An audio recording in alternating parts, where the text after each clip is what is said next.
Assalamualaikum warahmatullahi wabarakatuh. Perkenalkan, nama saya Wanda Aulia. Saya dari kelas 11 TKJ 2. Di sini saya akan presentasi dengan membawakan materi jenis komunikasi data dan contoh aplikasinya. Yuk sekarang kita ke materinya. Yang pertama kita akan membahas pengertian komunikasi data terlebih dahulu. Komunikasi data adalah sebuah proses pengiriman paket atau data atau informasi dari suatu sumber menuju ke tujuan.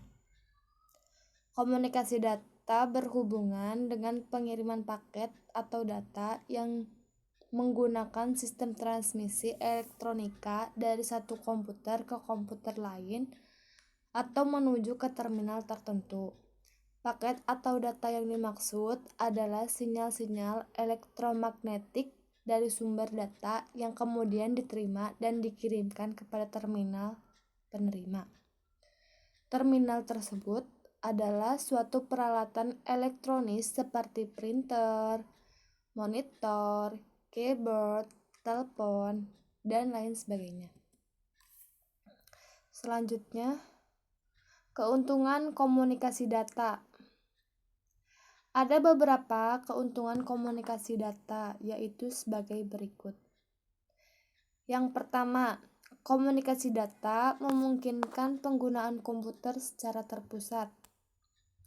Kedua, komunikasi data mempermudah pengolahan dan pengaturan data dalam berbagai macam sistem komputer. Yang ketiga, komunikasi data dapat mengurangi waktu untuk pengolahan data. Yang keempat, komunikasi data memiliki tingkat kendala yang tinggi sehingga data yang diterima didapatkan langsung dari sumbernya. Dan yang terakhir, komunikasi data dapat mempercepat penyebaran informasi. Selanjutnya, komponen komunikasi data. Yang pertama ada sumber. Sumber adalah elemen yang membangkitkan data atau informasi yang akan ditransmisikan. Elemen dapat berupa alat input pada komputer. Yang kedua adalah pengirim atau transmitter.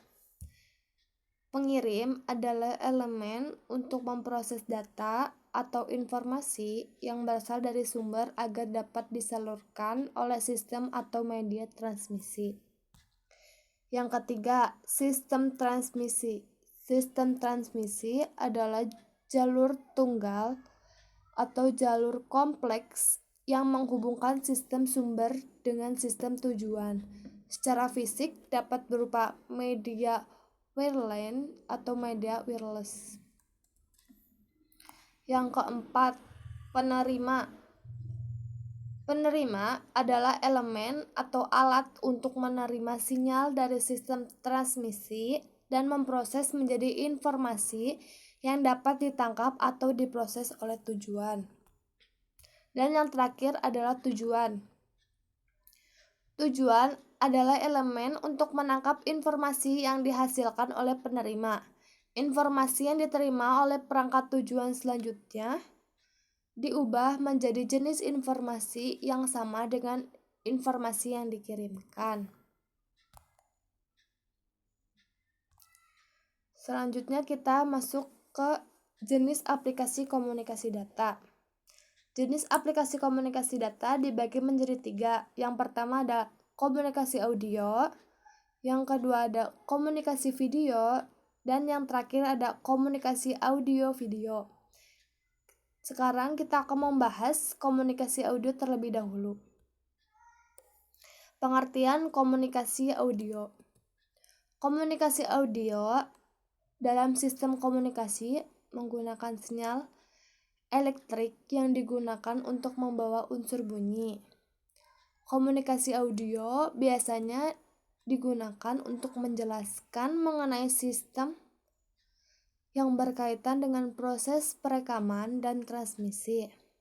Komunikasi audio terdiri atas komunikasi audio point to point atau komunikasi audio broadcast. Kelebihan dan kekurangan komunikasi audio. Terlebih dahulu kita akan membahas kelebihannya. Kelebihan komunikasi audio. Yang pertama, harga murah dan variasi program lebih banyak. 2. Memiliki sifat yang mudah untuk dipindahkan. 3. Dapat digunakan bersama-sama dengan alat perekam radio sehingga dapat diputar kembali. Selanjutnya, kekurangan komunikasi audio. Yang pertama, memerlukan suatu pemusatan pengertian pada suatu permasalahan tertentu. 2. Penampilan melalui ungkapan simbol analog dalam bentuk suara harus disertai perbendaharaan pengalaman analog tersebut pada si penerima. Selanjutnya, contoh aplikasi komunikasi audio. Banyak sekali contoh komunikasi aplikasi audio, salah satunya ada telepon dan radio. Selanjutnya, macam-macam audio pada komunikasi data.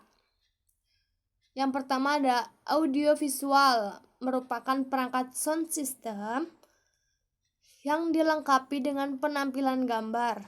Biasanya digunakan untuk presentasi, home theater, dan lain sebagainya. Yang kedua, audio streaming. Audio streaming merupakan mendengarkan siaran secara live melalui internet.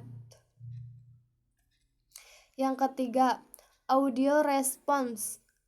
Audio response merupakan suara yang dihasilkan oleh komputer.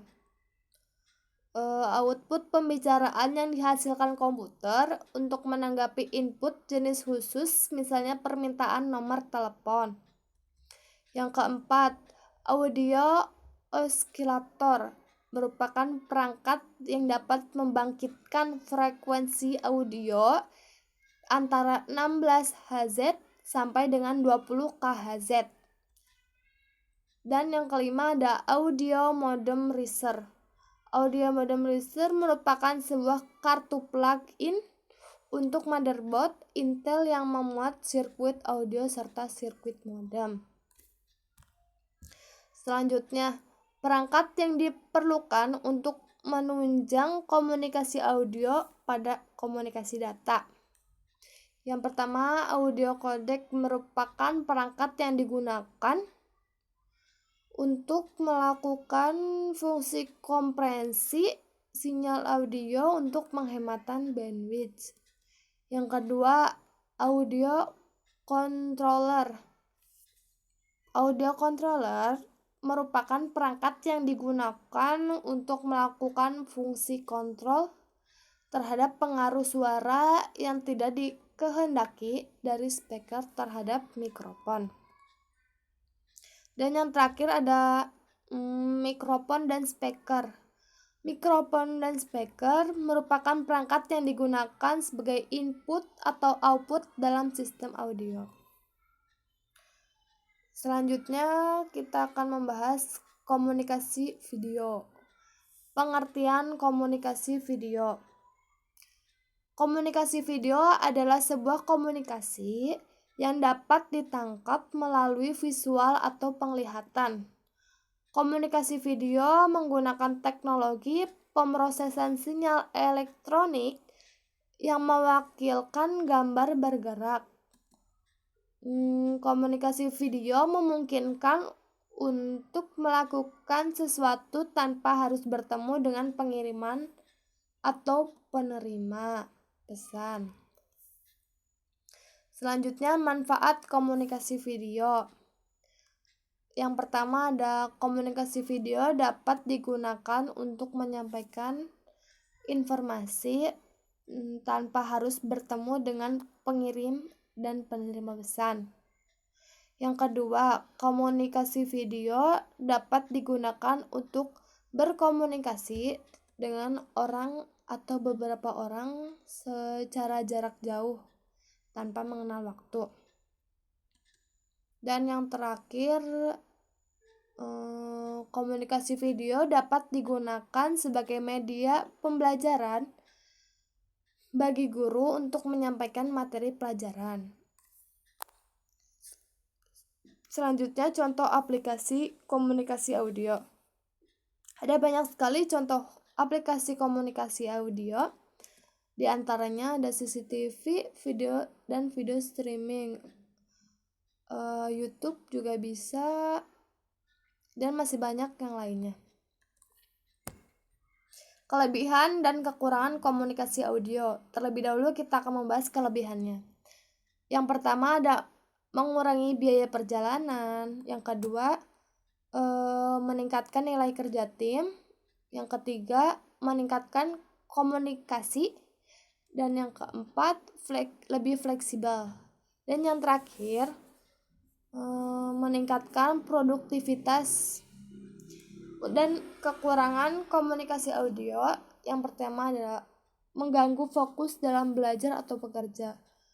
Mungkin jika belajar atau bekerja secara langsung itu lebih mudah atau lebih fokus, melainkan jika harus belajar daring seperti saat ini yang hanya bisa melalui aplikasi handphone, tidak langsung bertemu atau bertatap muka. Yang kedua, ada keterlambatan waktu antar responsi. Dan yang ketiga, ada dapat terjadi kegagalan komunikasi atau salah paham. Selanjutnya kita akan membahas tentang komunikasi audio video. Pengertian komunikasi audio video. Komunikasi audio video adalah proses penyampaian pesan atau informasi dari sumber kepada satu penerima atau lebih dengan cara memvisualisasikan sekaligus memperdengarkan isi pesan atau informasi kepada penerima dengan melalui media penunjangnya. Selanjutnya, manfaat komunikasi audio video. Yang pertama ada untuk mengirimkan atau menyampaikan informasi. Yang kedua, mempercepat penyampaian sebuah informasi. Yang ketiga, sebagai hiburan dan pendidikan. Yang keempat, untuk mempengaruhi masyarakat. Selanjutnya, contoh aplikasi komunikasi audio video. Banyak sekali di luar sana contoh aplikasi atau software komunikasi audio video. Salah satunya WhatsApp dan Duo. Sekian dan terima kasih. Mohon maaf bila ada kesalahan kata dari saya. Wassalamualaikum warahmatullahi wabarakatuh.